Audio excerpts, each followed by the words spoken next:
I want to capture these great discussions. Okay, so you were just saying, Anthony, that Josh said, I think that was Josh, I think I was listening in when this point was made, that Josh said that it makes him uncomfortable when people stare at him. So why would you do that to someone else? Exactly. Right? Was that your theory, Josh?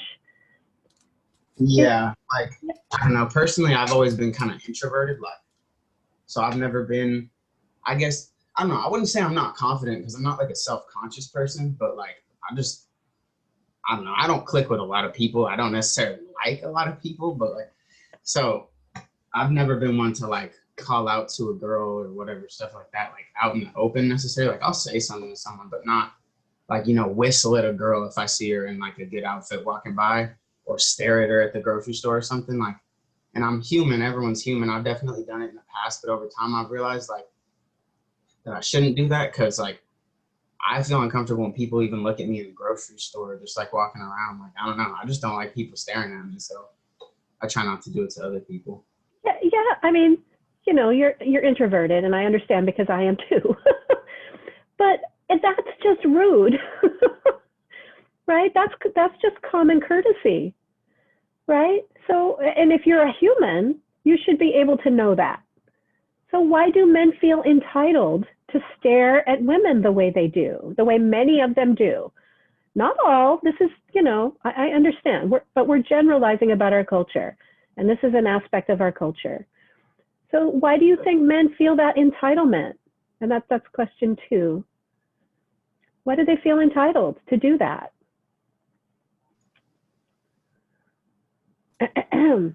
Deborah in chat said approval of men. Yeah, the approval of other men. Oh, thank you, Debbie. Yes, thank you, Anthony, for pointing that out to me. Yeah, because they're performing for other men, right? I told you my story about my daughter when she was 12 and the guys in the car. Did I tell you that story? Oops. Yes, thank you. Okay, good. Then I don't have to tell it again, because it's traumatizing.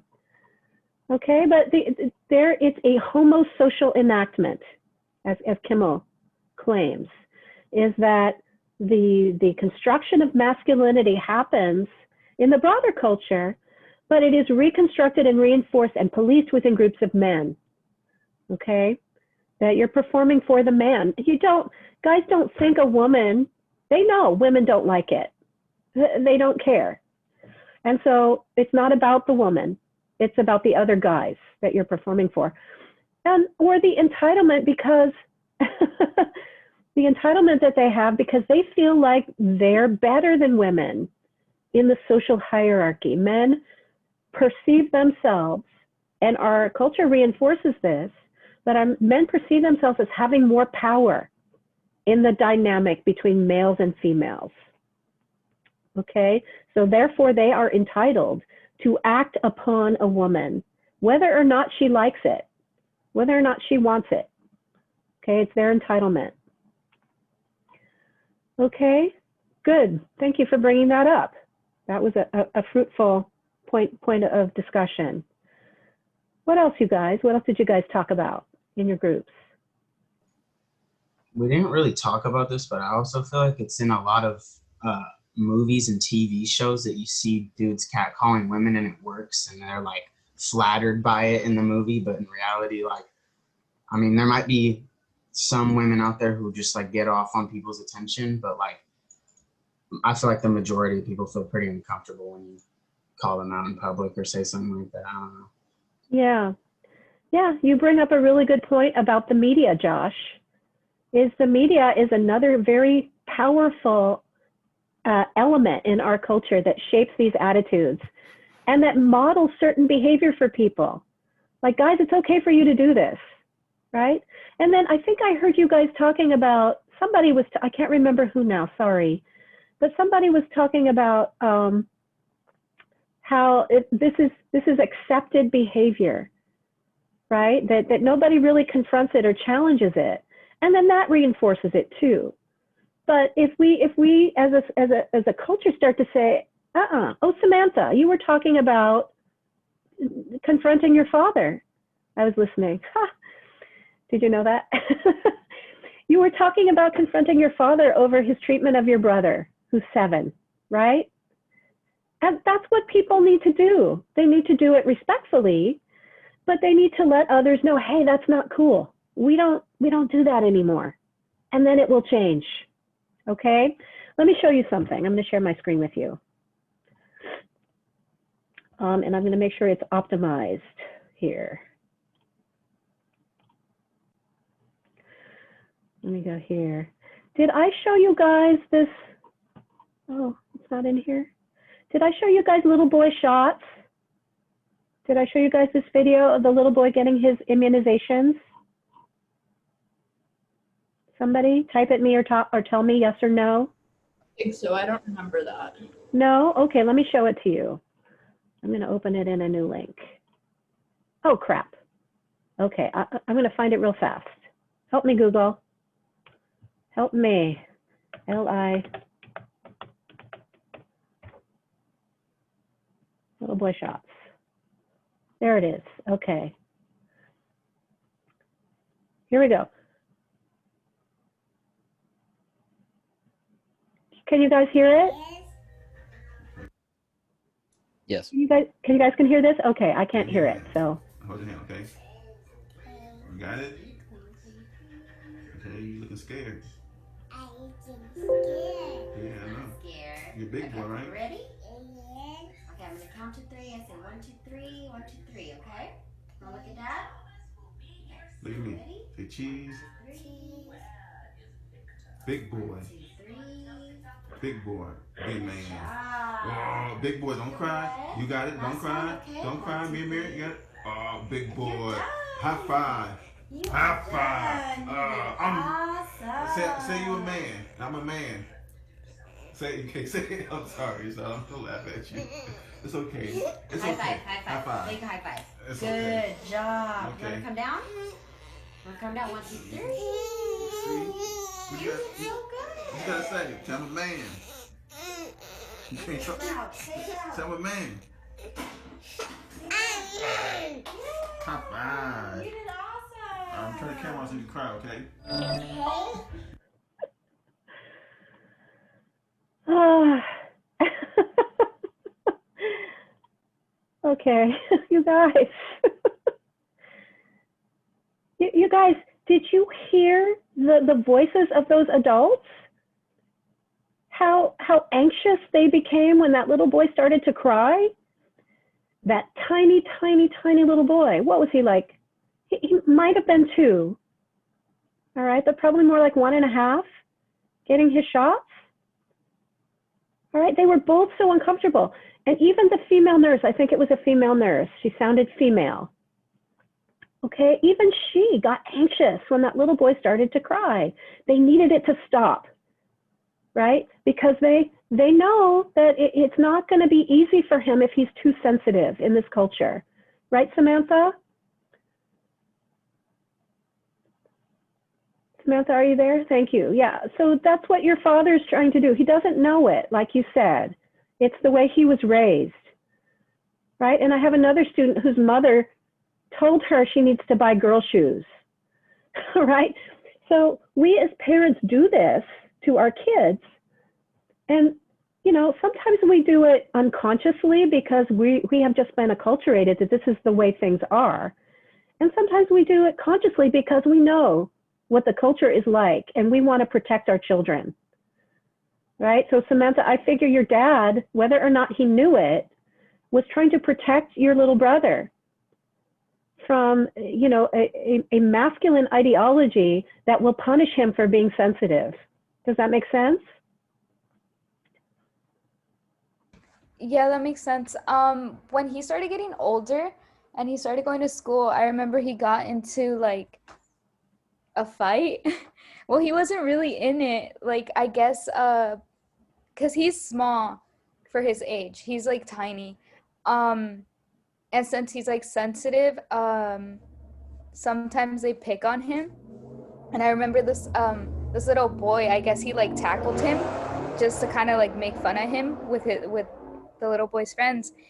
And he got like a bruise on his forehead and he went home and they didn't believe him that he didn't start the fight. And they went to go talk to the principal, and my dad got mad because my little brother didn't stand up for himself, and and I guess it happened again, but they like got into like a fight, and my little brother didn't do anything. And my dad's like, "Oh, well, if they try to fight you, like you're gonna stand up for yourself. Like you need to fight back. Like you're not gonna be a little girl and just run away." And I don't know.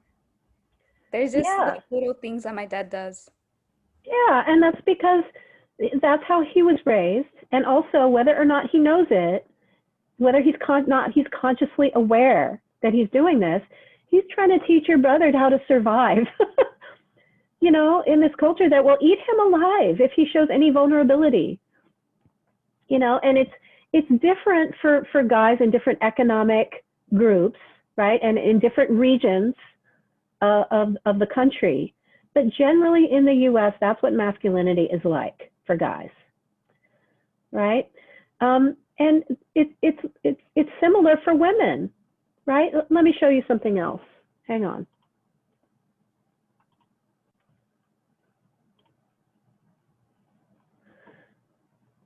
Oh, it's not in here. Okay, I have to go to my other class. I don't want to Google it. I just want to find it. I didn't paste it into your class. Here we go. It's going to be in here. Bear with me.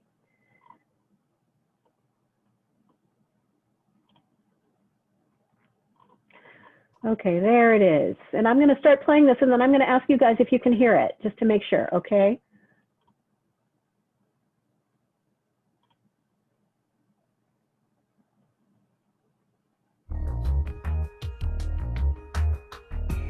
Oh, mami, ven aquí por favor un momento. Sexy too. You got a name, gorgeous? Okay, can you hear it? Yeah. Okay, thank you. I will continue. Beautiful. See this shit right here, face? Hold up, hold up. Beautiful. Don't do that. Gorgeous. Sweetheart. Street harassment is a daily thing for me. And just to find out what really makes a man do that, I stop them and I ask them a few questions on their opinion about it, why they do it, knowing that some find it intimidating and some find it harassment. What does it really matter to me? What you say, how you're going about things. I still know your intention. First thing go to my head is I would the shit out of her. That's the bottom line. That's the first thing I think when I see you walking by and you're gorgeous. I don't know shit from you. I don't know nothing about you. Your past, if you got kids, nothing. You figure you around guys, you getting that wolf mentality. Sometimes just come out because you know a shorty not really gonna stop you. But at the same time, later on, she talking about me. She thinking about it for even for a hot second. What if you get the vibe that she's really really uncomfortable with the attention? Like what do you do then? Because they get it every day. Like Hush, I could tell. How many times guys talk to you a day or try? And because it's so constant, I try to avoid confrontation and just go for the more friendly way. Like, I'm sorry, I have this going on, or I can't speak to you right now. I'm in a rush, and I'll play it off smoothly without any disrespect towards you, however you come off. But then it's like you said, you get in a group and it's wolves, so it's not like it's wolves attacking me, and I don't know which one is the one looking at me like prey like me, and which one is the nice guy. So my security for that has me on a safeguard, like raising my wall. Not only do I cross the street, I go the whole opposite way and take an alternative route just to avoid certain situations because they are like, oh, what's up? And they'll come on some touching me, like, don't touch me, you know? Because there's a lot of crazies out here regardless, so they got reason to be concerned, and I can see how they come off being scared. I've seen them. I got 5 sisters, so I've seen females be nervous. I've seen my sisters come home mad about you know what I mean, oh, these up here, this, that, and the other. So I understand, you know what I mean, but it's just way things just roll, you know what I mean, like, it's a societal thing. Yes, it's too many people to be out here trying to change it and whatever. Was he right that street harassment will never go away? Does everyone think like him? I decided to ask some teens I knew, including guys who I know don't harass girls, what they thought. Right. I just feel like guys have a lot of pressure on them when it comes to maybe asking a girl out or or even trying to get her attention. Well, basically, we have perceived women for a very long time, especially us guys, that they are these sex symbols. And if a man doesn't go like, "Damn, like like that girl looks really good," your guy friends would stand there and be like, "Well, dude, like you don't agree with me, or like, hey, like, are you blind or something, or are you gay?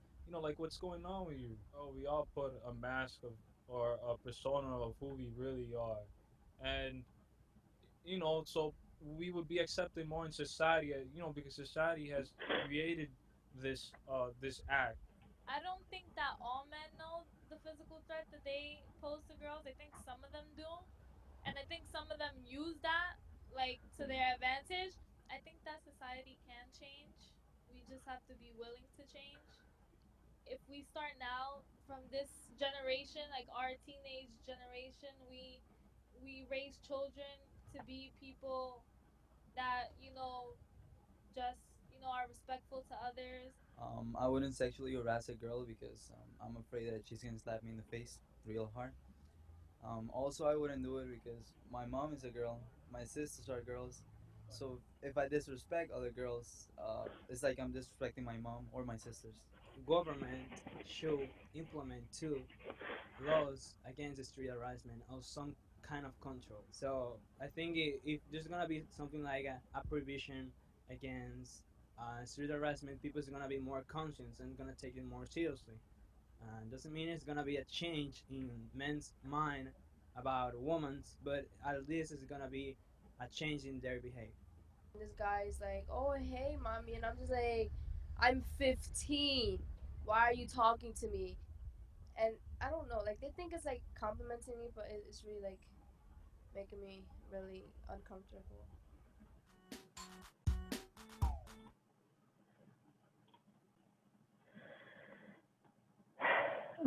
Okay. so that pretty much sums it up, right? that sums up the stuff we've been talking about with Vincent, Zarin, and Kimmel, right? Is that these men just they feel like there's nothing wrong with what they're doing because culture accepts it, right? You guys with me still? Yeah, thanks, Anthony. All right, so we have a few more minutes here. What else did you guys talk about in your groups?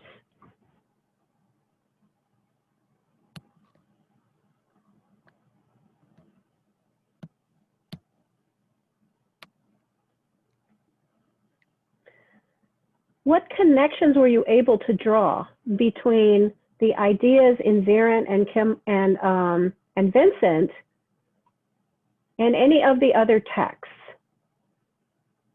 Were you able to see connections between these ideas that these different texts are presenting? Misrepresentation, the mask you live in, merchants of cool.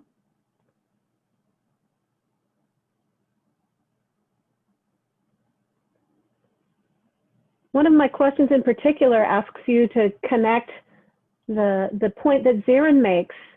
And did you guys look that up? Did you look up Richie Incognito and Jonathan Martin in that group I was talking to about this? Yeah. Yeah? Who was that? Was that you, Anthony? No, that was me. William? Yeah. And what did you find out about that situation? He was like, he was never like physically harassed, but he was just like vocally harassed all the time. And then like his sister got involved, and it seemed to be like kind of a like almost like rookie hazing, and then they took it like way too far, and like weren't making him feel part of the team. Wanted like his manager to trade him. Then he started like telling like the incognito player like everything that was happening, and then it got out to the media, and they were like, he's a snitch, like he shouldn't be part of the league anymore, blah blah blah blah. And he was saying how he's like never stood up to it because he's such a people pleaser, and he called himself like a pushover and stuff like that. So he just kind of like always just kind of like shrugged it off, and he was used to it ever since he was like in Pop Warner. So it wasn't like a big deal for him. But like when his sister started getting involved, it was like kind of like, whoa. Yeah, that's a soft way to put it, sister involved. Yeah, she had nothing to do with it. They involved her by threatening to rape her. Did you read about that, William? Yeah, they said they were going to run a train through her. Yeah, thank you for making that more specific. I wasn't going to. No, that's okay, because the violence of that threat, right, is on purpose. It's on purpose, right? They didn't just threaten to rape her, like I said. They threatened to violently rape her. They threatened to gang rape her. you know, that's horrifying, you know. And then, so as William just explained, you guys, Jonathan Martin said, hey, wait a minute, I'm not down with this. And the example here of this particular thing that happened in football relates to what Kimmel is saying generally about masculinity as a homosocial enactment and masculinity as homophobia, fear of other men. Because the reason Martin went along with that stuff is because he wanted to be part of the group, right?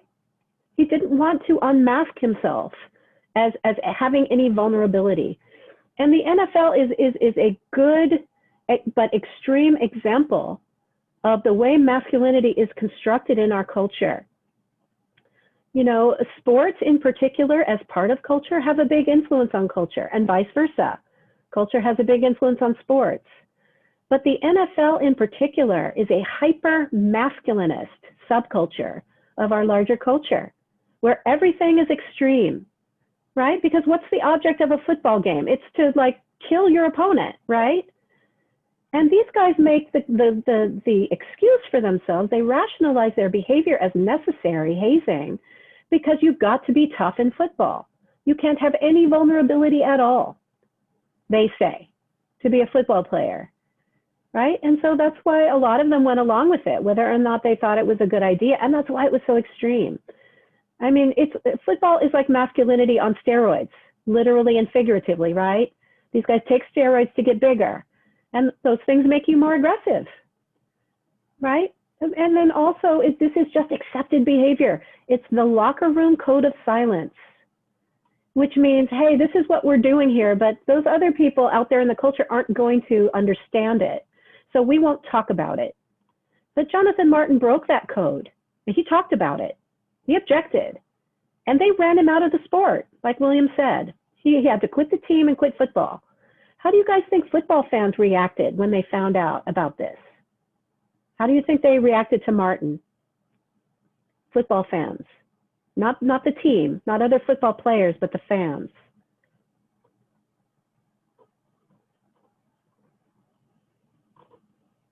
What do you think? How did they react to Martin?